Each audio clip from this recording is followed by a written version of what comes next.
I always thought that love meant standing by someone when life got hard. So when my husband Leonard fell sick, I didn't hesitate. I quit my part-time job, used my savings, and turned our little house into a space where he could heal. For 2 years, I cooked, cleaned, managed his meds, paid the bills, all while whispering, "We'll get through this." And we did. He got better, stronger. But the moment he did, something changed. He started locking drawers, taking phone calls in the other room. And one morning I found a paper on the kitchen counter, a property transfer I'd never seen before.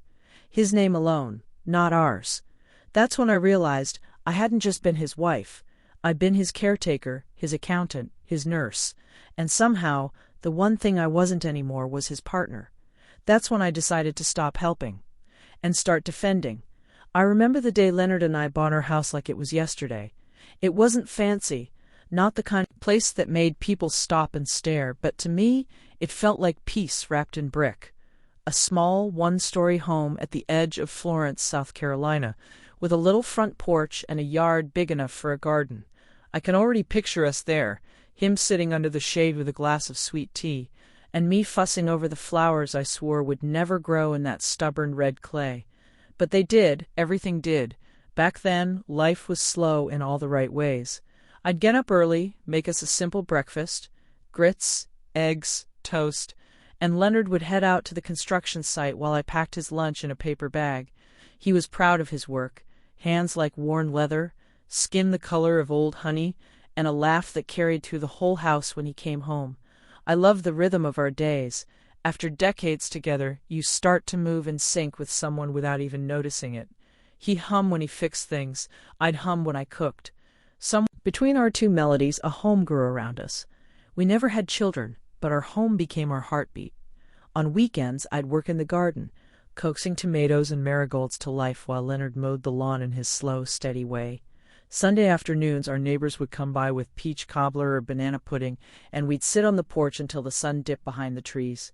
Life wasn't glamorous, but it was ours, steady, predictable, and built on a kind of love that didn't need words. Then one winter, everything started to change. It began with Leonard coming home early, rubbing his chest, saying he just felt tired. I brushed it off at first. He'd been working overtime after all. But then the tiredness turned into shortness of breath, and the cough that came after meals stopped sounding like something you could fix with hot tea and honey. When the doctor said it was his heart, everything inside me seemed to slow down. You tell yourself you'll be ready for sickness when it comes. That love will carry you through it, and in some ways, it does. But I don't think anything truly prepares you for the kind of stillness that moves in after a diagnosis. The house that once echoed with laughter grew quiet. Leonard spent more time sitting than doing. The sound of tools in the garage disappeared. I started waking up before dawn just to make sure he was still breathing. My days became lists, medications, meals, appointments. My nights became worry. And though I never said it out loud, I started to forget what it felt like to be his wife. I'd become something else, someone else. I was the caretaker now. It wasn't resentment, not at first. Just a shift I didn't see happening until I looked up one morning and realized I'd stopped being called Carla. Now it was always, "Can you get me this?" or "Did you pay that bill?" I'd smile, answer softly, and do what needed to be done. That's what love does, right? It gives. But I didn't notice how giving had started to hollow me out. Leonard's recovery plan took over our lives. The house changed with it. The dining table became a place for pill bottles and blood pressure machines. The living room, once filled with laughter and soft music, was now filled with reminders, notes taped to the fridge, reminders to rest, reminders to take it easy. I told myself it was just a phase, that when he got better, we'd find our way back to how things were. He didn't make it easy, though. Leonard was always a proud man. Losing his strength made him sharp. There were days when he'd snap at me for the smallest things. I'd be halfway through folding laundry when I'd hear, "You didn't cook the grits right," or "This house used to be clean before you started worrying about everything else." I'd swallow my hurt and keep moving, because somewhere underneath that bitterness, I knew the man I loved was still in there. Sometimes at night when the house was quiet, I'd look at him sleeping and remember who he used to be. I'd whisper little prayers in the dark, asking God to give him peace, asking him to give me patience. I didn't realize at the time how those prayers were changing. They started as prayers for healing, but slowly became prayers for strength. There were small, tender moments that kept me going. A soft touch on my hand, a quiet thank you on a good day. Those tiny flickers of gratitude felt like sunlight through a storm.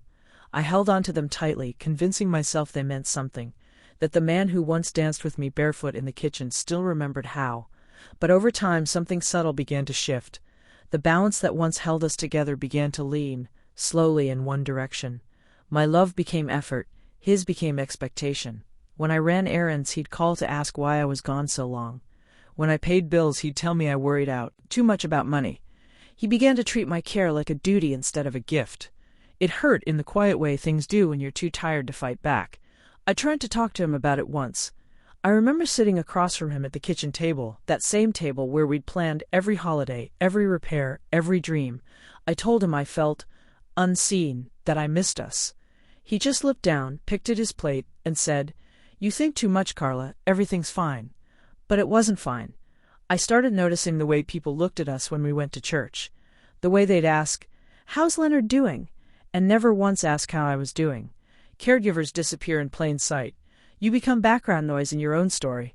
I'd smile, saying, "He's getting stronger," and push the ache back down. One evening, after I helped him to bed, I walked out onto the porch and sat in the dark. The night air felt heavy, thick with that southern humidity that clings to your skin. The crickets were loud, the world was still, and for the first time in years I let myself cry. Not the quiet kind, but the deep, shaking kind that comes from a place too old and too tired to hide. I wasn't angry yet. Not then. Just empty. And still, when I wiped my eyes and went back inside, I checked on him again before I went to bed. Because love, even when it's one-sided, doesn't just stop, I wish I could tell you I saw the change coming, that I noticed the moment when care turned into control, or when kindness turned into convenience. But it doesn't happen all at once. It's small things. The way gratitude fades, the way your name starts disappearing from the mail, the way someone forgets to say thank you, one too many times. Looking back, I can see it clear as day. That was when the ground beneath us began to shift. The love I poured out wasn't filling anything anymore. It was just seeping into cracks I didn't create. I kept going, though, because that's who I was. I cooked, I cleaned, I smiled when company came over, but deep down something inside me had started to close off. Not out of spite, but out of quiet survival. I'd built a life around Leonard, and now that foundation was trembling. Still, I told myself to hold on. That maybe when he got stronger, he'd remember. That maybe when the pain lifted, so would the distance. But life doesn't always hand you balance just because you've earned it. It gives you tests instead, and though I didn't know it yet, the biggest one was just ahead, a test that would show me just how fragile love can become when gratitude disappears, and how strong a woman can be when she finally decides she's had enough. Because love given freely is beautiful, but love taken for granted? That's where the story starts to change. When Leonard's illness got worse, I stopped being his wife, and quietly became everything else. The nurse, the maid, the scheduler, the one who remembered what the doctor said when he couldn't, the one who wrote down the prescriptions, who balanced the checkbook, who called the insurance company and sat through the long hold music until someone finally picked up. It happened so slowly that I didn't even notice it at first. One morning, I woke up and realized I couldn't remember the last time we had breakfast together at the same table. I'd eat standing up at the counter while he rested in his chair, half asleep, the morning news buzzing low in the background. The smell of coffee didn't fill the house the same way anymore. The laughter we used to share, the kind that made you forget about the world, had gone quiet. I told myself it was just the sickness. That love was still there, hiding under the fatigue and pain. I reminded myself that we'd taken vows, for better or worse, in sickness and in health. But I'll tell you something I didn't understand back then. Sickness doesn't just wear down the body. It wears down the marriage too, inch by inch, until what's left doesn't always look like love anymore. Every day had its own rhythm. Mornings were for medicine and oatmeal. Afternoons for doctor's visits and phone calls. Evenings were for silence, the kind that made you aware of every little sound in the house. The ticking clock, the hum of the refrigerator, the creak of the old wood floors. I filled the quiet with chores, thinking that keeping the house spotless might make everything feel normal again. It did. Leonard had always been a proud man, but illness made him bitter.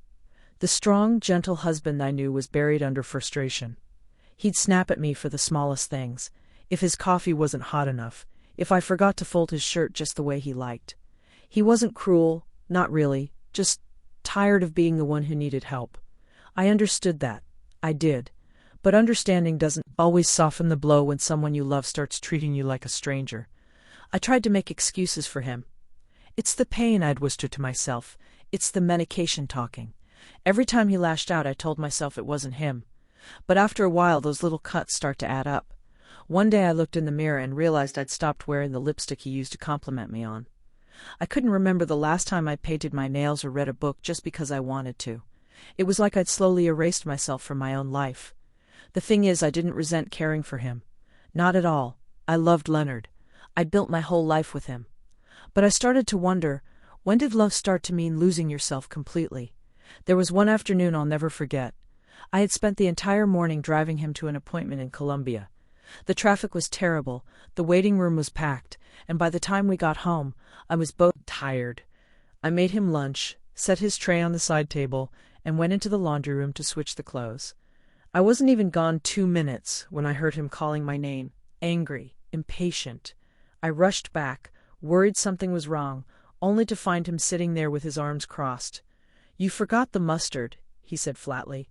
I stood there, holding the edge of the doorway, feeling the weight of those words, not because of what he said, but because of what they meant.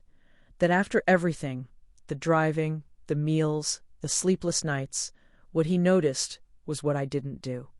I added the mustard, and then I went into the bathroom, turned on the faucet so he couldn't hear me, and let a few tears fall. I told myself it was just exhaustion, that things would get better, that once he recovered, we'd laugh about this someday. But something inside me started to shift. That shift turned into a crack the day I overheard him talking to his sister on the phone. I was in the kitchen, rinsing out his cup, when I heard his voice through the half-open door. "Carla's got it easy," he said. "She doesn't have to work. All she does is sit around here and fuss over things." I froze. My hands were still wet, soap bubbles sliding down the drain. It was one of those moments where time stretches. You can hear every sound, the hum of the refrigerator, the birds outside, everything but the heartbeat that feels like it just stopped in your chest. "She's got it easy," he said again, laughing softly. I remember drying my hands slowly, walking to the porch and sitting down without saying a word. I didn't confront him. I didn't yell or cry. I just sat there staring at the hydrangeas I'd planted the year before. They were blooming, big, round blossoms, soft blue against the fading evening light. Beautiful like everything I'd built with my hands. And in that moment, I felt invisible. You don't realize how much you've given until someone makes you feel like it never mattered. Every bill I'd paid, every night I'd stayed awake, making sure he was still breathing, every doctor I'd called, every meal I'd cooked, none of it seemed to mean anything to him. I wasn't a partner anymore. I was just there. I wanted to scream. But instead, I just sat and let the ache move through me. Because sometimes anger feels too heavy to carry, and sometimes silence is the only thing you have left. That night, I didn't sleep. I lay there beside him, listening to his soft snores, thinking about the years we'd spent together, all the ways we'd promised forever, without ever thinking what forever would really look like. In the morning, I woke up before him, made his breakfast, and carried on as usual. Not because I'd forgiven him, but because walking away from love, even a broken one, isn't easy. Especially when you've spent a lifetime believing love means endurance. But something had changed in me. The devotion that once came from love now came from duty. I still took care of him, but the tenderness in my hands had turned into habit. I was still the caregiver, but not the same kind. Days bled into weeks. His health stabilized, then began to improve. I remember the day his doctor said the words, "Remarkable progress." Leonard smiled for the first time in months. I smiled too, but mine didn't reach my eyes. All I could think was, thank God. Maybe this means we can go back to normal. Except we didn't. As his body healed, something else took root. Pride. Not the good kind. The kind that pushes gratitude out of the room. He started walking around the house again, talking about getting back to work, making plans. And for a moment I believed him when he said, "Things will be better now, Carla. You'll see." But soon he was back to old habits. The independence that had once been attractive now felt cold. He didn't want my help anymore. Didn't want to talk about how he was feeling. He'd wave me off when I tried to remind him about appointments. "You've done enough," he'd say with a tone that made me feel like a stranger in my own home. One morning I woke up to find him already dressed, standing in the kitchen reading the paper like old times. For a second my heart lifted. I poured myself some coffee, smiled, and said, "Feels good to see you up early again." He barely looked up. "Well, I'm not an invalid," he muttered, like I'd accused him of being one. That's when I knew the kindness we'd once had between us wasn't coming back. His body had healed, but our marriage had not. I still tried to fix it.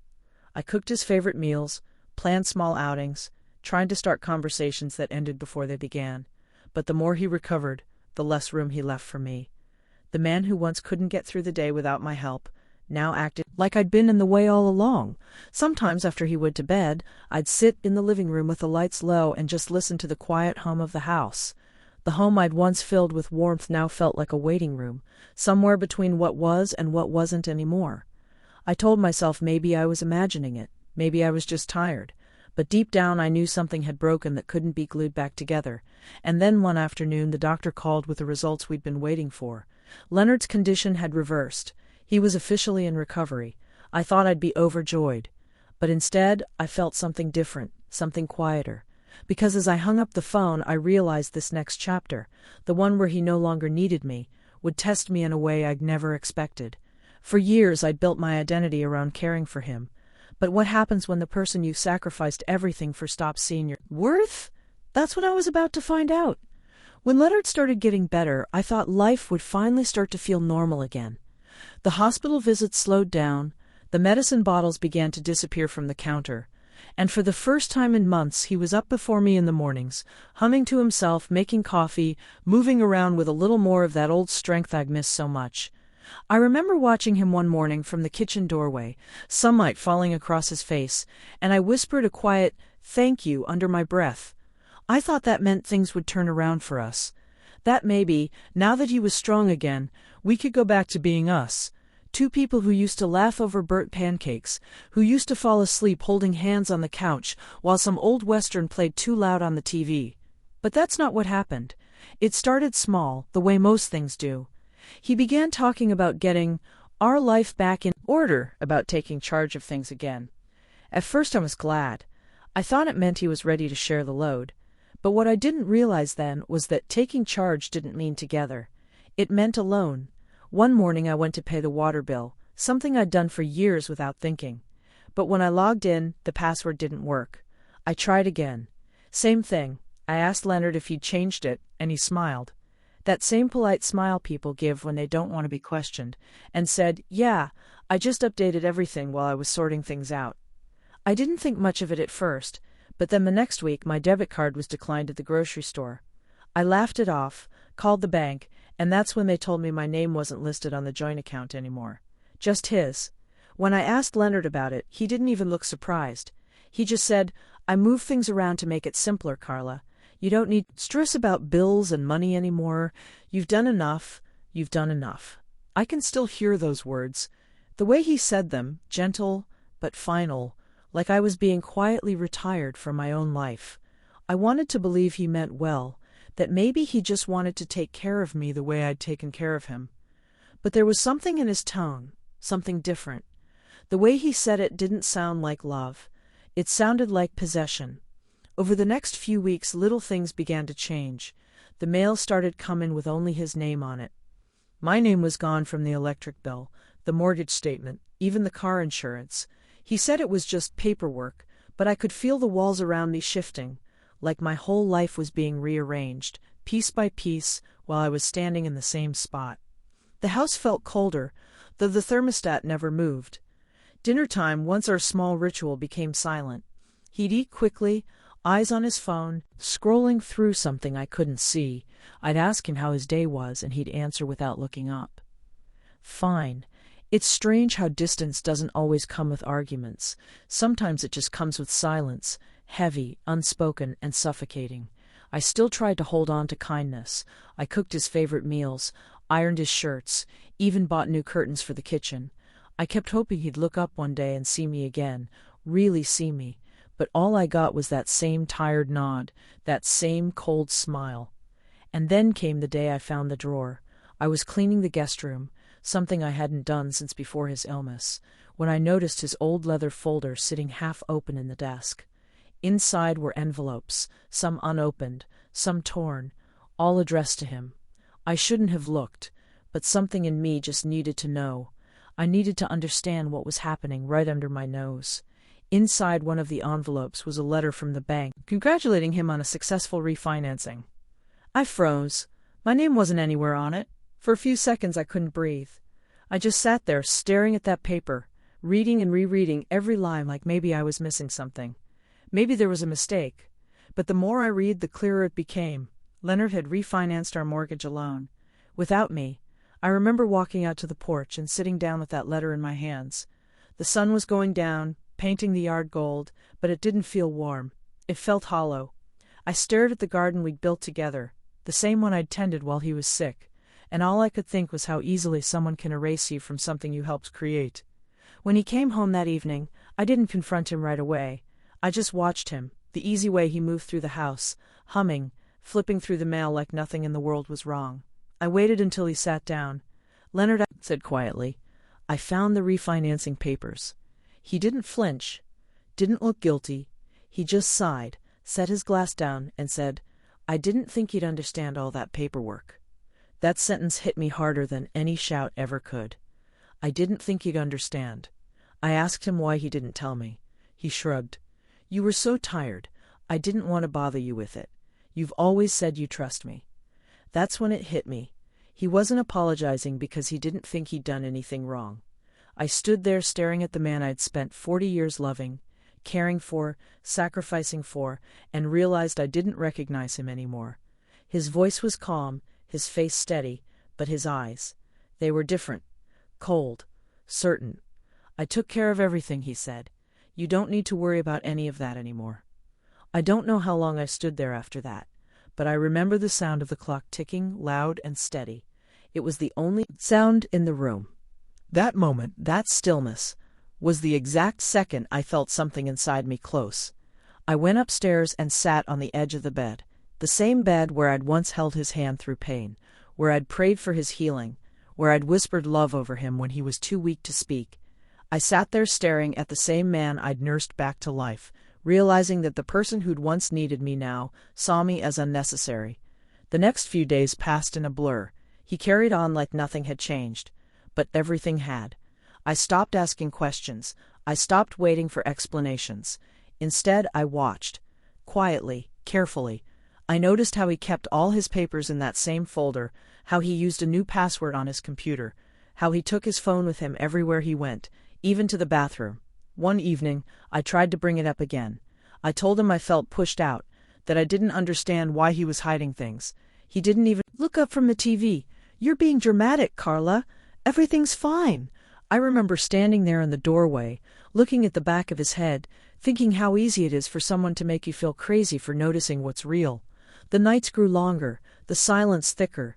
I started taking walks after dinner, just to feel air that wasn't so heavy. I'd walk past the houses in our neighborhood, houses glowing with warm lights and laughter, and wonder when mine had turned into a place I didn't recognize. Then one night, while sorting through old mail on the kitchen table, I found an envelope tucked between some magazines.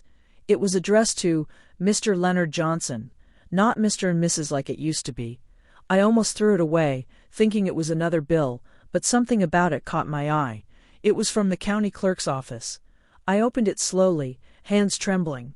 Inside was a formal notice confirming the finalized refinance, the same one I'd seen before. Only this time there was a note attached. It read, "Ownership transfer complete." That was the moment my heart broke, not with noise but with quiet understanding. The house I'd scrubbed, decorated, repaired, and loved for 30 years wasn't ours anymore. It was his, and the man I'd thought I could trust with my life had signed it all away, without so much as a conversation. I sat there for a long time, the paper soft between my fingers, the hum of the refrigerator, the only sound in the house. My body was still, but my mind was moving. It wasn't anger yet, not rage, just a deep, hollow knowing. That night I didn't cry. I folded the letter, placed it in a drawer, and went upstairs to bed. Leonard was already asleep, breathing deep and even. I lay beside him, staring at the ceiling, my heart quiet but awake. And in that stillness, one thought echoed over and over in my mind. He may think he owns the house, But he doesn't own me. That was the night the frost between us finally settled in. Quiet, cold, and unshakable. And it was also the night something else began. A quiet determination I didn't yet have words for, because sometimes betrayal doesn't end you, sometimes it wakes you up. The letter came on a Thursday afternoon. It was one of those quiet, ordinary days that doesn't seem to carry any weight, until it does. I'd been sitting by the window folding laundry, half watching a rerun of The Golden Girls. The mail carrier stopped out front like always, left a small stack on the porch, and went on his way. It wasn't until after dinner, when Leonard had gone upstairs to take a shower, that I picked it up. A white envelope with the county seal in the corner, Recorder's Office of Florence County. At first, I didn't think much of it. I assumed it was just another tax statement or property notice. But when I slid my thumb under the flap and unfolded the letter, the words hit me like cold water. It was a confirmation notice. The kind they send after a deed has been officially updated and processed. I read the first line once, then again. My eyes froze on the sentence that changed everything. Property ownership, solely under the name of Mr. Leonard Johnson. I blinked. For a moment I thought I'd read it wrong. My name wasn't there. Not as a co-owner, not as anything. It was gone. The paper slipped from my hands and floated onto the table, landing next to the candle I lit earlier that evening. I just sat there staring at it, the edges curling slightly in the faint heat. I reached for it again, my hands trembling, and ran my finger over the signature line. It was signed, Leonard's name, in that careful, deliberate handwriting I'd seen 1,000 times. And the space where my signature should have been blank. I remember the sound of the clock ticking in the kitchen. I could hear the hum of the refrigerator, the faint whoosh of the ceiling fan. The house, our house, felt suddenly unfamiliar. I didn't cry, not yet. I just sat there, numb, staring at the words that told me I'd been written out of my own life. There's a kind of silence that doesn't comfort, the kind that makes you hear your own breathing, feel your own pulse, and realize that something sacred has just broken. That's the kind of silence that filled the room that night. I thought about all the years we'd spent in this house, painting the walls, arguing over curtain colors, saving up for the kitchen remodel. I thought about how I'd stayed home from work after his surgery, how I'd worked double shifts before retirement to pay off those medical bills, how I'd carried this home through sickness and debt. And now I wasn't even on paper. He hadn't just taken my name off a deed. He'd erased a lifetime of partnership with one signature. My hands began to shake as I gathered everything around me, old bank statements, the last mortgage bill, the refinancing letter I'd found weeks earlier. I spread them across the table like puzzle pieces. I needed to make sense of it. I needed to see what he'd done. Line by line, I went through the documents. My handwriting appeared everywhere, on loan applications, on receipts, on the very first property registration from 20 years ago. My initials were there beside his, right where they belonged. Somewhere between the bills and the memories, I found an old photo of us, standing in front of the sold sign the day we bought this place. We were younger then, laughing. His arm was around me. The future had felt wide open. I placed that photo next to the new letter from the county office and just stared.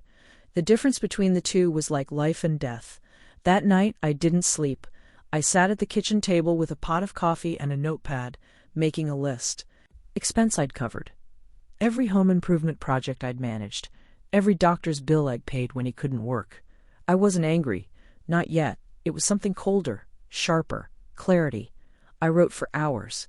The list grew long, the ink smudging where my fingers pressed too hard. Around 2 a.m. I paused, looked out the window, and saw the porch light flicker, that same light Leonard and I had replaced together years ago. It felt like a message, though I wasn't sure if it came from God or from the part of me that refused to stay quiet anymore. I thought about waking him up, marching upstairs and asking him to look me in the eye and explain. But what would he say? Another excuse about simplifying the paperwork. Another hollow reassurance that I didn't need to worry. No, I didn't want another lie. I wanted action. So I kept writing. By dawn the table was covered in papers, the evidence of a woman who'd done more than her share. The sun began to rise, soft light spilling across the table. I saw the truth laid bare before me. He may have taken my name off the deed, but he hadn't taken away the proof that I'd built this home as much as he had, maybe more. By morning, I poured myself one last cup of coffee and took a long, steady breath. the kind that clears your mind and steals your heart. My next step wasn't anger. It was resolve. I walked into the living room, sat down with the phone book, the real, printed one we kept in the drawer, and flipped through the pages until I found what I was looking for.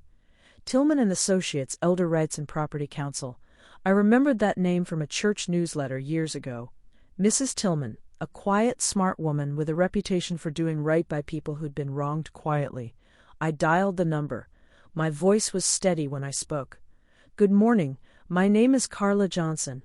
I believe I need to talk to someone about a property issue." The woman on the other end said Mrs. Tillman would call me back within the hour, and she did. Her voice was calm, warm, the kind that makes you feel safe enough to tell the truth. We set an appointment for the next morning.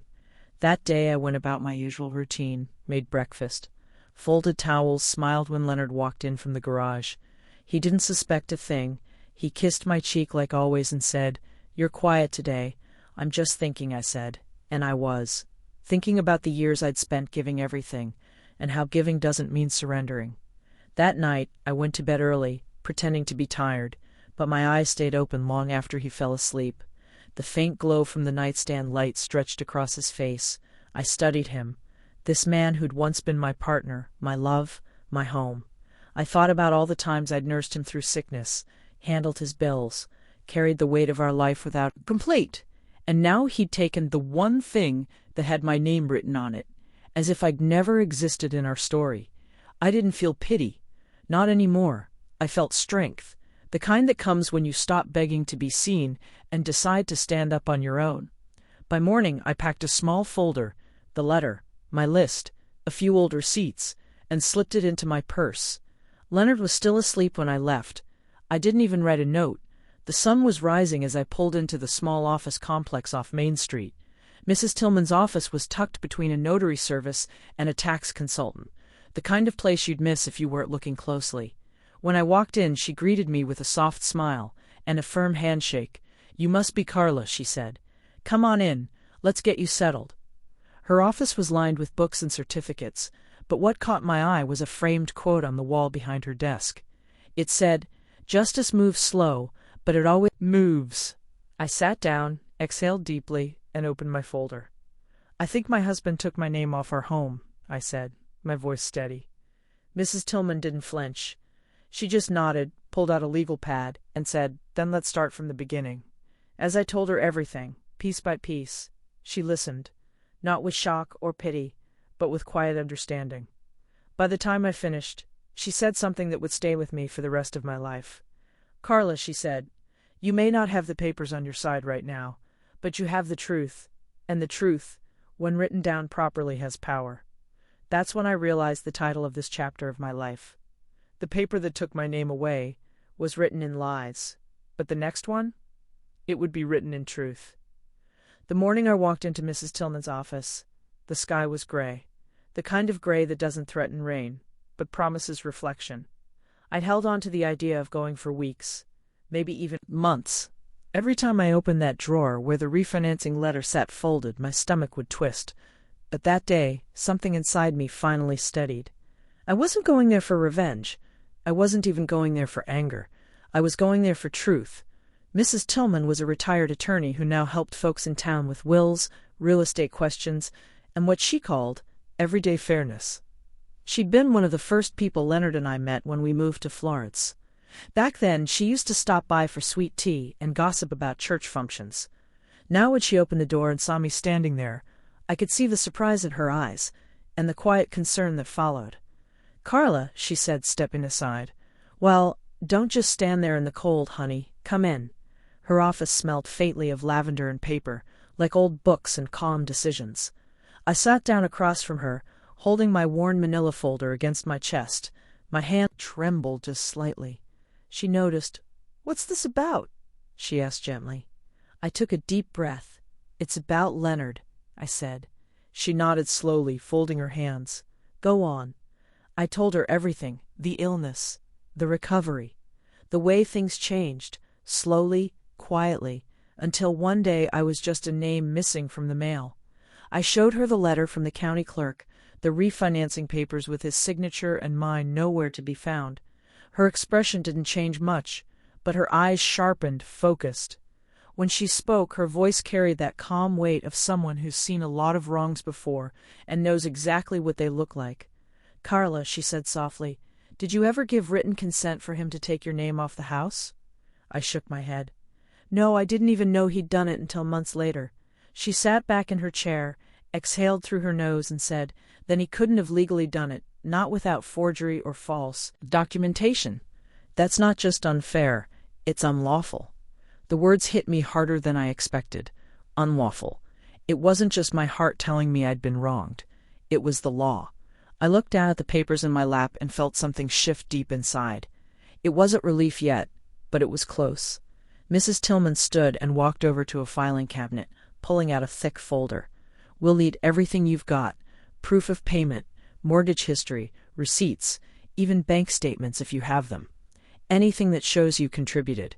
For the first time in months, I felt purposeful again. That night, I went home and pulled out every drawer, every box, every old envelope for the years we'd built that house together. I found mortgage receipts from the early years when the interest rates were sky high. I found grocery receipts from months when we barely made it through. I even found the letter from the bank, congratulating us on paying off the first loan, a letter with both our names on it. It was like piecing together the history of my own life, one that someone had tried to quietly erase. I sat up late, surrounded by papers spread across the dining room table, the same table where Leonard used to read the newspaper every morning while I served him coffee. The hum of the refrigerator was the only sound in the room. I looked around at the house, the walls I painted, the curtains I sewed, the floors I scrubbed, and for the first time I didn't feel sorrow. I felt ownership. By the end of the week I brought Mrs. Tillman a stack of documents 2 inches thick. She smiled, impressed. "You've always been organized," she said. "I had to be," I replied softly. "Leonard never was." We spent hours going through it all, line by line, year by year. Every payment, every update, every medical bill I'd paid when he was too sick to work. She highlighted figures, made notes, cross-referenced accounts. When we finished, she leaned back and said, "Carla, you've got more than enough here. Not just to prove your name should never have been removed, but to show you carried this household." Her words settled in the air like truth waiting to be claimed. Over the next few weeks she helped me file the necessary paperwork. It wasn't loud or dramatic, no shouting, no threats, just quiet, deliberate steps, letters mailed, records requested, signatures notarized. I didn't tell anyone what I was doing, not even my closest friend from church. It wasn't about gossip or pity. It was about something much deeper, reclaiming the dignity I'd lost without even realizing it. Every morning I'd wake up, make coffee, and go about my day like nothing had changed. Leonard went on as usual, none the wiser. I cooked dinner, I folded laundry, I smiled when he spoke, even when his tone carried that edge I'd grown used to. He thought he had all the control, but at the time I held something he didn't: knowledge. I learned that silence can be powerful when it's purposeful. There was a peace in knowing I didn't need to argue or prove myself to him anymore. The proof was in black and white, tucked safely in Mrs. Tillman's office drawer. My part was simply to wait. Sometimes in the evenings I'd step out to the garden. The flowers were starting to bloom again, early spring buds pushing through the soil. I'd brush the dirt from my hands and think about how life has a way of circling back. You can bury something for a long time, hurt, injustice, neglect, but eventually truth grows through, no matter how deep you try to hide it. Leonard stayed busy during those months. He'd started meeting with some local contractors again, talking about maybe going back to work part-time. He'd joke about how we were in good shape financially. I'd smile, keep my peace, and let him talk. At night, when he'd drift off to sleep, I'd look at the man beside me and feel something strange. Not hatred, not even sadness. Just distance. Like the person lying next to me was someone I used to know, and now we were just 2 people occupying the same space, living separate stories. Then one morning it came. A white envelope slid through the mail slot with the rest of the post: bills, coupons, and catalogs. It was thick, with official lettering across the front. I didn't touch it right away. I waited. I waited until he came home from running errands, sat down at that same kitchen table, and started flipping through the mail. I watched from the sink as he reached for it, his brow furrowing at the return address. He tore it open, skimmed the first page, and his face went pale. It was the court notice. The words were clear, printed neatly across the top. Petition for restitution of ownership and financial misrepresentation. For a long time he didn't speak, he just stared at the paper like it was written in another language. I could see his hands tremble slightly. Finally he looked up at me. "What is this?" I dried my hands on a towel, walked over and said quietly, "That's what balance looks like, Leonard." He didn't say another word, just sat there, still as stone. I could see the anger forming behind his eyes, the confusion, the disbelief. But I wasn't afraid, not anymore, because this time the truth wasn't hidden in a drawer. It was written, sealed, and delivered, right to the place where he once signed my name away. I stood there for a moment, feeling the quiet hum of justice in the air. Not loud, not vengeful, just steady, like the sound of something finally setting itself right. As he sat there, staring down at his own name on that envelope, I realized something important. Sometimes you don't need to raise your voice to be heard. Sometimes the paper speaks for you. And this paper spoke, louder than all the words I'd swallowed for years. I still remember the day we walked into that courtroom.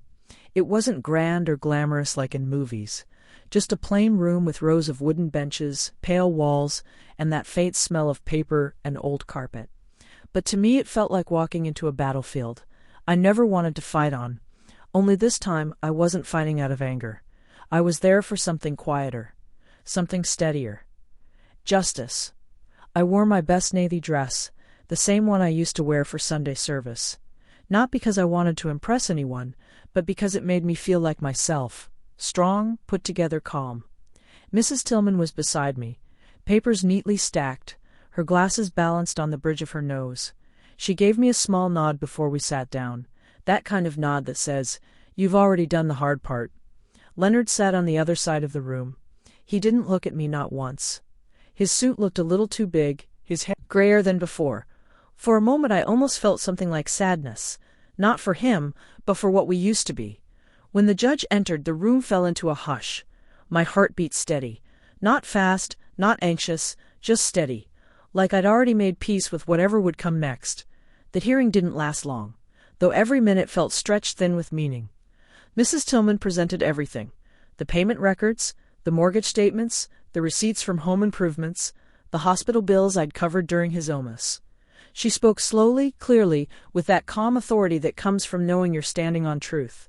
Then it was my turn. When the judge asked if I wanted to say anything, I stood up, my hands folded in front of me. I didn't prepare a speech. I just spoke from the same place I'd lived all those years, my heart. "Your Honor," I began, "I'm not here because I want revenge. I'm here because I spent 30 years believing that marriage meant partnership. I paid for this home, cared for it, cared for him, even when things got hard. I gave my time, my money, my love, not because I had to, but because I wanted to. And when I was taken off that deed without my consent, it wasn't just about property, it was about respect. I'm not asking for more than my share, I'm just asking for what's right." The judge didn't interrupt, he just nodded slightly, listening.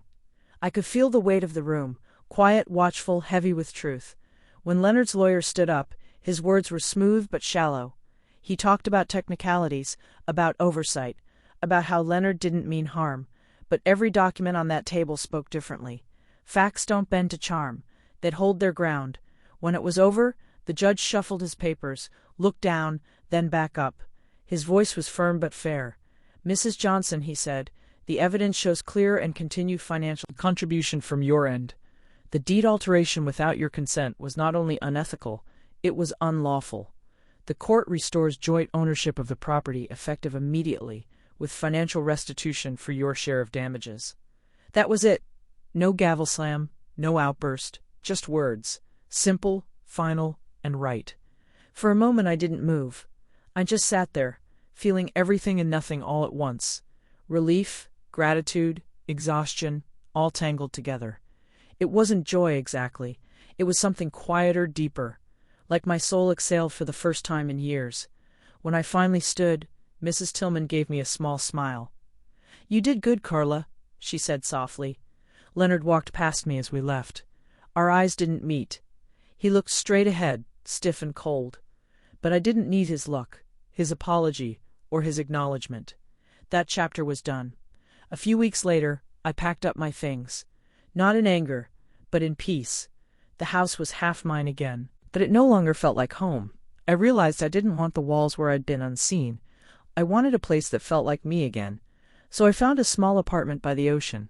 1 bedroom, pale blue walls, the sound of waves spilling in through the windows at night. It wasn't big, but it was enough.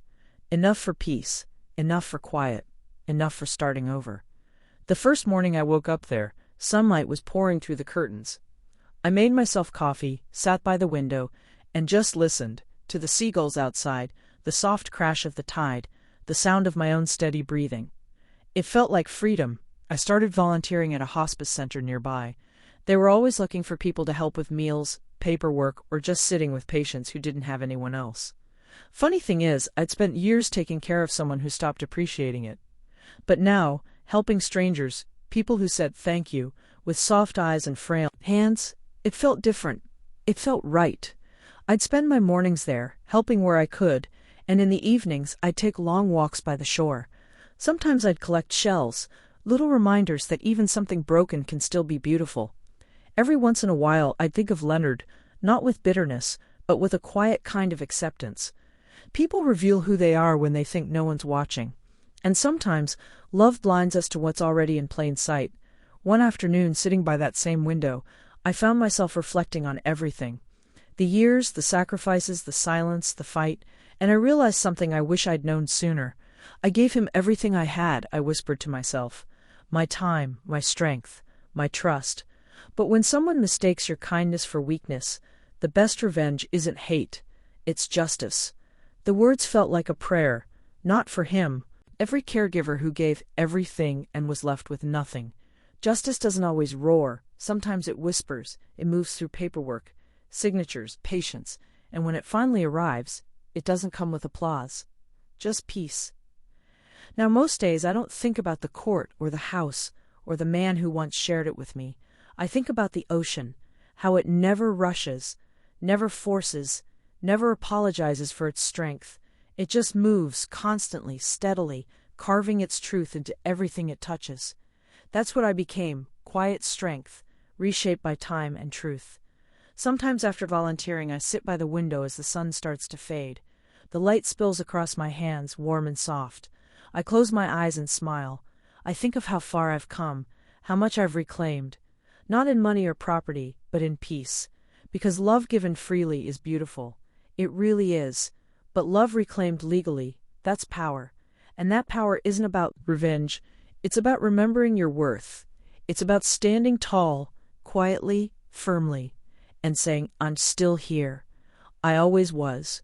So when people ask me how I did it, I tell them the truth. I stopped waiting for someone to see my value. I started proving it to myself. And maybe that's the message I want to leave with anyone listening now, whoever you are, wherever you're sitting. Don't let anyone write you out of your own story. You've earned your peace. You've earned your place. And sometimes the quietest win is the loudest victory of all. Soft pause, faint ocean sounds. If this story touched you, if it made you think of someone you know, or reminded you of your own strength, take a moment to share it. Leave a comment, subscribe, or simply send it to someone who needs to hear it.